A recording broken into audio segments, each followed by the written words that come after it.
My guy. That was good. What's going on, man? Good. Appreciate you coming through. Thanks for having me. Absolutely. So look, man, this is for the record, right? For the record. Yes, Lord. So we just want to get to know, what helped mold you as a man. Right. Music, movies, anything like culturally related, you feel me? Yeah, well, it started with my mom, growing up in West Baltimore, single parents, family home. My grandparents, they was there, but my community was, real close-knit, I was in the music, not as much as I am now, but, it had an effect on my life because back then they told stories. So, you lived through music, you lived through pictures and movies and stuff like that. But pretty much my mom, who was everything I could ask for, gave me the opportunity, man, to really grow into the young man I became, and then the grown man I became. So my mom get a lot of credit. Absolutely. So what was it like? You grew up in White Lock, right? Right, Reservoir Hill, White Lock. Yes, sir. Reservoir Hill for those people who, trying to find on the map. But if you from Baltimore in the city, saying White Lock. Absolutely. What was it like, growing up there, man? It was fun. We had a lot of community activations going on, recreation, a lot of programs back then. Family, tight-knit neighborhood, everybody got along. Wasn't a lot of violence and strife. You had problems everywhere. That was prevalent. Some things were inescapable, but for the most part, it was fun. For sure. I had fun growing up. We played games, real games, not games on PlayStation. We played It's Catch One Catch All. We had games where though you had to really be socially involved. For sure. And do you think, growing up like that, it kind of like helped you become the man that you are today? No, absolutely. You got to get your morals and your principles from somewhere. And mine came from my community. And I had a lot of guys that was influential in my life that I could touch, that was our celebrities. They was basketball players. Not too many entertainers, but they was blue-collar, hard-working men who stood for something. And they taught us, what it was like to grow up in a neighborhood where respect was always given. And you earned it, but it was always given first. If you lost it, that's something different. But, a wonderful community. For sure, that's lovely to hear, man. So I know you said you didn't have too many entertainers in that area. No, that during that time that I could touch. Right. Back then it was even, you were, like Biggie said, you was selling crack rock. We had a wicked jump shot. Yep, wicked jump shot. So I had a lot of guys I looked up to that was very athletic, who I thought was probably better than Michael Jordan. Because I ain't have a lot of people to look up to outside of the ones that was in our community. And they were the people who guided us in the recreation departments, athletic divisions and things like that, So it was a wonderful opportunity to really see firsthand what it was like to touch the local celebrities and the stars in your community. Now you gotta watch them on Instagram. Yeah. Back then we could actually see them guys grow up, go through their hardship, problematic issues, and then still come back. Now they leave and you never see them again. That's real. And you mentioned you quoted Biggie just now. What was like some of the music you was listening to when you was growing up? See, if I start talking about my music, I'm talking my age, but like Run DMC, we had the Houdinis of the world, LL Cool J, all those guys that told the great stories. They really made us feel like, we wanted to be like the people in the song. You know what I'm saying? So back then, like again, I said, a lot of storytelling. It was fabrication, but more importantly, it was entertaining. Right. Okay. Like now, there's a lot of music that motivates you, and I call them street prophets because they really don't live a lot of things they speak about, but the things they speak about, people dream they could, and a lot of people can't. So that's why those guys are pretty much iconic in their own way. But we had music back then that told stories. It was about fun, dancing, and engaging. You know what I'm saying? And everybody was like participating, regardless of where you came from. Right. And you mentioned Instagram. Rest in peace to the legendary Silk, man. Y'all used to have those funny ass moments, man. You think if Jackie Robinson seen your mother and asked her to have sex with her for a few hours back then, she would have did it? I'm just thinking about killing you, Stokey. For real, man. Oh man, come on, man. Did you act like a mother and ask you questions about your mother? Like she ain't no like Harriet Tubman. She wasn't no decent woman. No, Stokey, don't ask me shit about Miss Faye. I done asked you, man. Over and over. Don't do that, man. Don't do that. Oh, listen. If I ask you a question about Faye, so you... Stokey. What? Miss Faye. Right. If I ask you a question about her, right? So let me ask you a question. Say somebody said the bitch was in the dugout. Ooh, well, come on, You're not gonna live long. Come on, man. You take... I keep asking you, man. Don't ask me nothing about my mother. Nothing. The subject that I'm trying to discuss with you is off limits. Off limits. Okay. No. You can say forget her. Let's not talk about that. Don't say her. What was your relationship like? No, Silk came from my community, man. He was older than me, a guy that was always funny.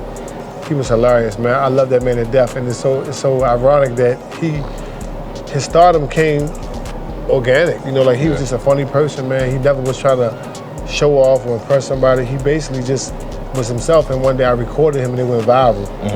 And then at the time I was a marketing manager and I couldn't use my platform to show or tell the things that he was doing. It just, you know, it was a lot of provocative, you know, things that he been saying, but it was entertaining to say the least. And then he got his own page and then he flew by me. You know, and then unfortunately his untimely demise, but you know, his legacy will live forever as long as I'm alive. You know, someone I miss, someone I respect, and someone who meant a lot to me and Baltimore and all the cities around the country, because they all enjoy watching us entertaining. For sure, absolutely, man. Rest in peace to him.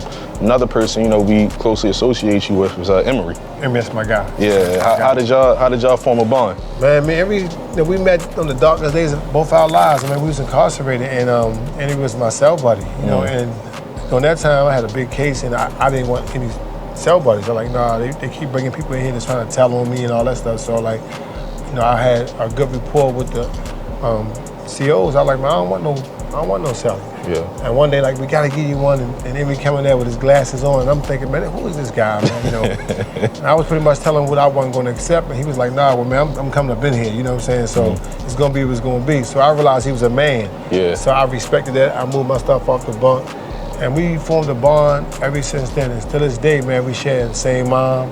His kids are my nephews. My daughters are his nieces, you know, and not just business-wise, but that's my friend.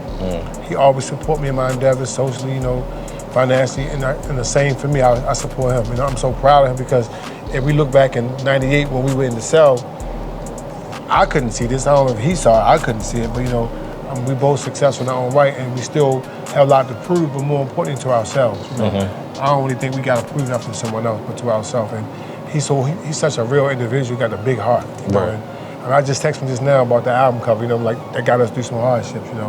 He always respond, you know, right away. So big ups to my guy, Emery, man, you know what I'm saying? A lot of things I'm doing, you know, he supported. It wasn't for him and his relationship and his report in the industry, probably wouldn't happen for me. So everything happened for a reason. That's real. So look, man, we kind of got to know you as a man. Right. Let's walk around the store, see if we can find like some hidden gems or something, you feel me? Okay. Come on, let's do it.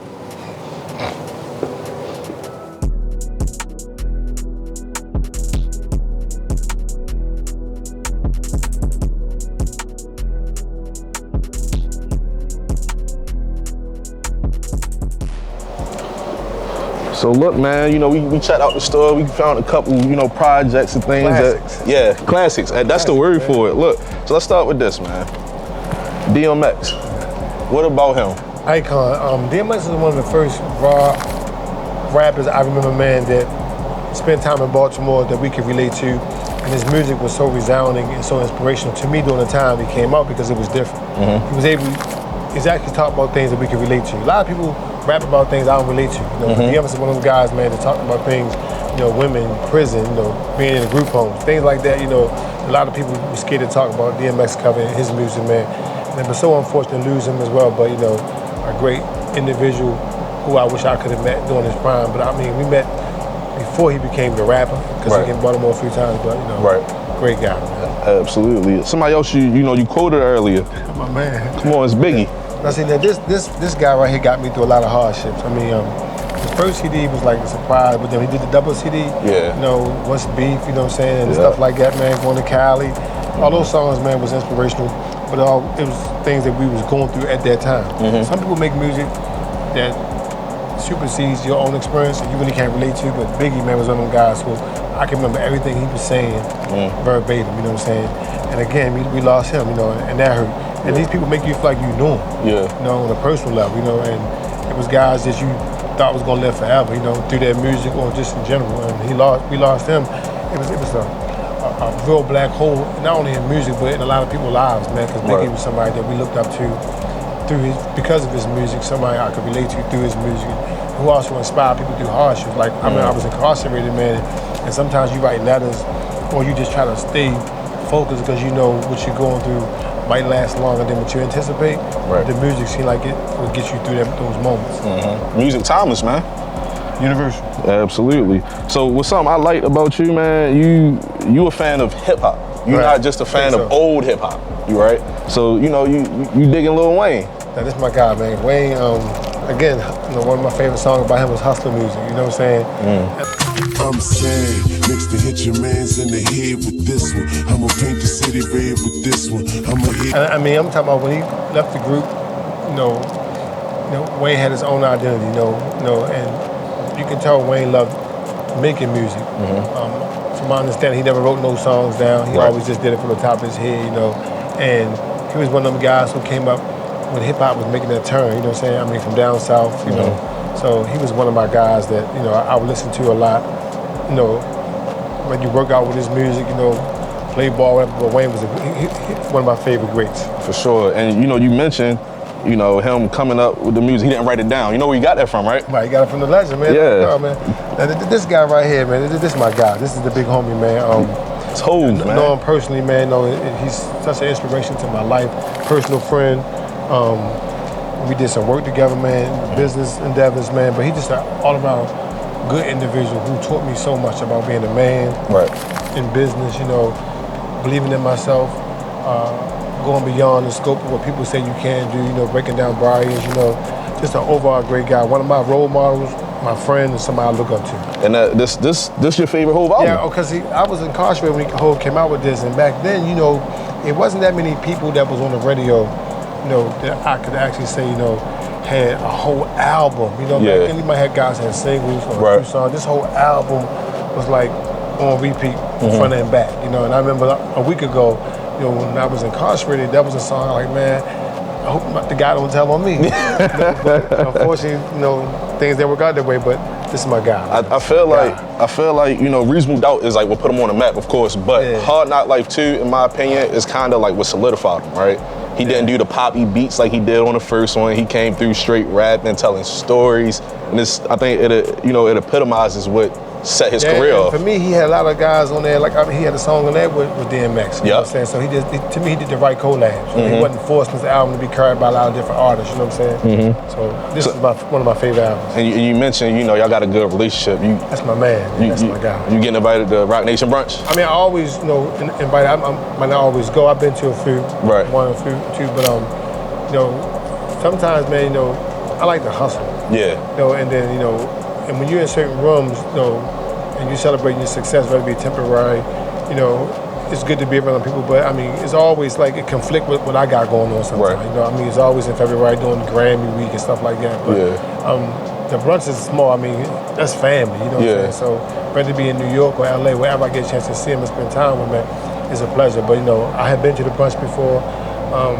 You meet some wonderful people there. That was a great idea, a genius idea that he did to get everybody in the same room. But to me, at this point in my life, it's bigger than the brunch. For sure. Bigger than the brunch. Well, in your point in life, it's bigger than the brunch. Right.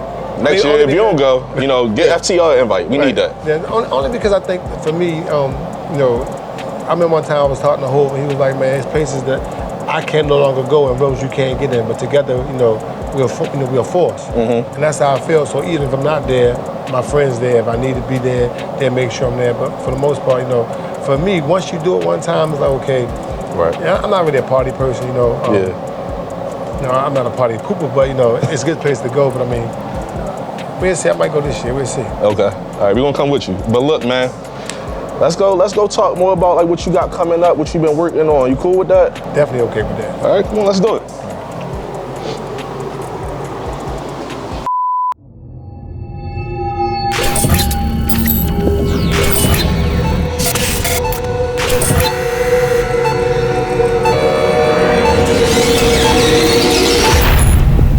Listen, man, you know what time it is, Film Fortune. Stokey got $20, he gonna pick a couple movies. He an OG, so we got some OG movies on that for him. We got to see we gonna pick with the $20. That's all we giving him though. We ain't giving no more than that. Let's see what it is. I'm getting Scarface and I'm getting Friday.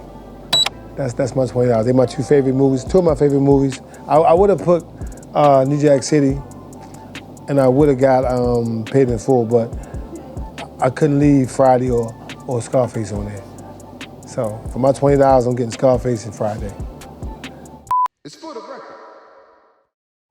So look, man, you mentioned earlier, you was a marketing director. That was for Shoe City, correct? Manager, yeah, market manager. Apologize. Yeah. So how did that come about? A friend who I knew from back in the day was working there, and she asked me to come and give them some advice on how to to do some community initiatives, activations, and I went there, and then the owner, we formed a relationship and offered me a job, and just took it from there. Okay, and I feel like that stemmed like a lot of like people meeting you. It opened up a lot of doors because I didn't really have a lot of relationships outside of Baltimore in terms of corporate America. You know, the Nikes, the Adidas, you know, the New Balance of the world. So once they seen what I was capable of doing, we established a rapport and built a relationship where we started doing a lot of community activations throughout the city of Baltimore, DC, and Virginia. Mm-hmm. And they partnered with my company, the Stokey Project, you know, back to school, Christmas, turkey, get ready, you name it. Mm-hmm. You know, we use those relationships to give back to the people of Baltimore. And like I say, throughout the DMV, with the help of the Nikes and well, not Nike necessarily Nikes, but Puma, you know, New Balance, right. Adidas, a bunch of other companies. For sure, and like a lot of things you mentioned is like Baltimore empowerment, right? Right. So you do a lot of things for the community. You also do like artist seminars and things like that. What gave you that idea to do? Because I mean, we are a hopeless city, and a lot of us, you know, who are so desensitized to the violence and, you know, the problematic issues we see every day, you have to find someone and that can provide some hope. And I want to use my platform, my relationships to give resources to people who were underserved, you know, who felt hopeless and didn't feel like they was getting a fair shot. So if you give someone an opportunity to grow and invest in them, a lot of things is possible. And coming from Baltimore, you know, I have a lot of relationships, you know, I want to put them to use. So music was one of the things I realized that a lot of young men and women was interested in, you know, and they were investing a lot of time. They just have a platform. Right. So I wanted to create platforms that were holistic, you know, and consistent to give them people hope. Right. And I mean, again, it wasn't about no one getting a record deal. It was, a lot of it was just trying to save their lives, you know, and give them something else to do besides what they was going to do if they had that platform. For sure. I mean, while we here, we talking music, man. Your son, he makes some great music, man. That's my friend. Right. That's my friend. How did the thoughts come about? It's so crazy because when he first told me he was doing music, I didn't believe him. And I really didn't support him right away because it wasn't nothing that came from our bloodline. We don't have artists in our family, and he started doing music because his friend was doing music, the late Scooter, you know. And you know, they say if you've been in a barbershop long enough, you get a haircut, right? So he was hanging around music so long, he got involved in it. And then once I knew he was taking it serious, I wanted to use my relationships and my resources to educate him on the business side of it, be a little more savvy, because a lot of people don't understand music is 85, 90% business, you know? Right. And I wanted to be able to have his best interest, so if he didn't have a lawyer, we get one. A business manager, we got one, you know? Give him the tools he needs to succeed.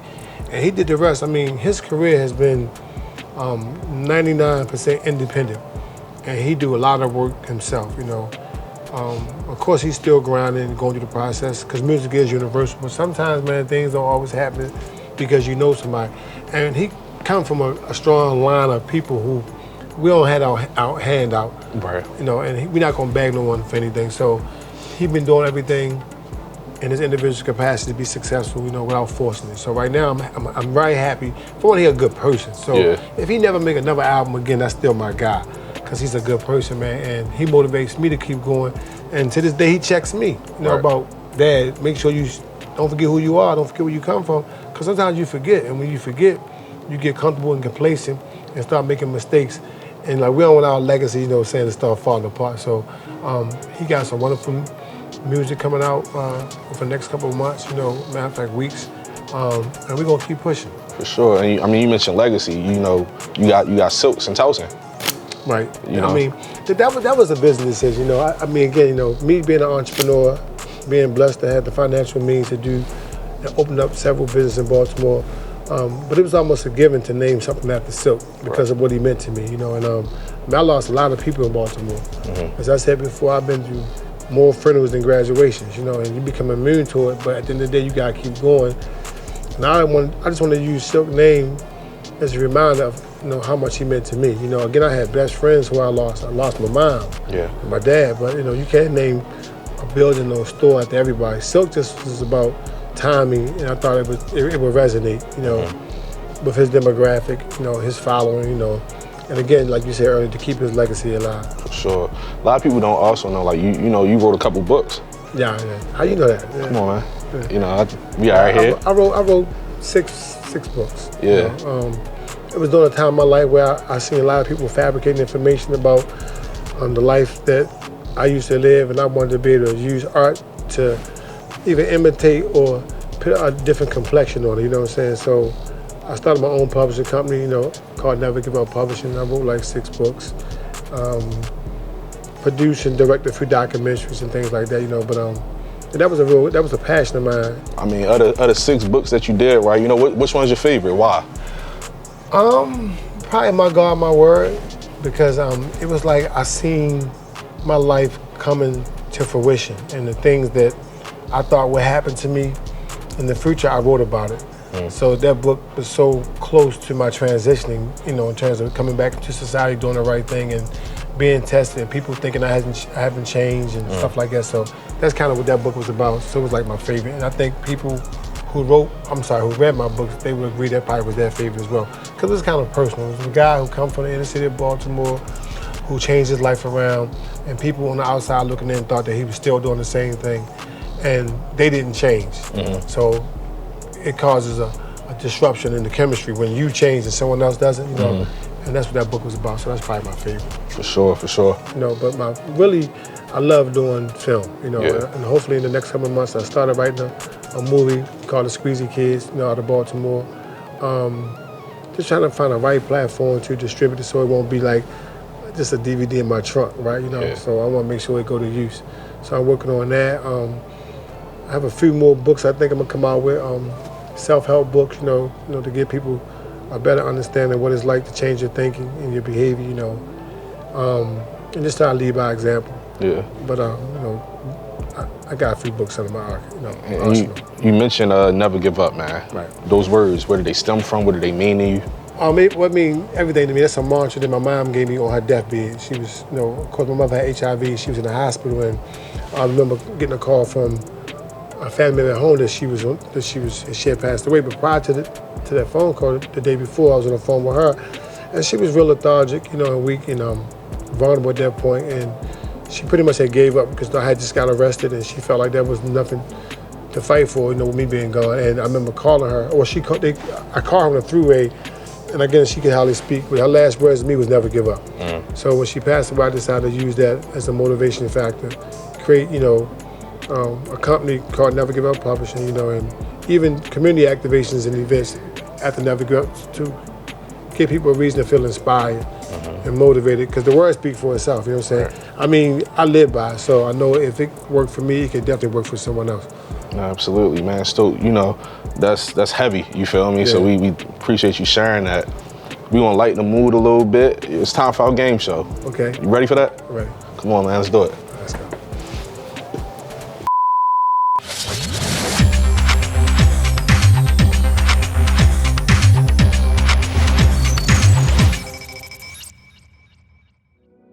Man, listen, we got Stoke to do that quick fire segment, man. You know what he gotta do. Got 60 seconds to answer a couple questions. If he don't get it done, he can't answer no more. That's all it is to it, man. Let's get to it. Favorite artist right now, YBS Cola. Favorite place you travel to, York. Favorite song, YBS Cola, Trippin'. Artist management or business management, business management. JG Reasonable Doubt or 44 Reasonable Doubt. Favorite basketball player, Kevin Durant. Favorite local artist, YBS Cola.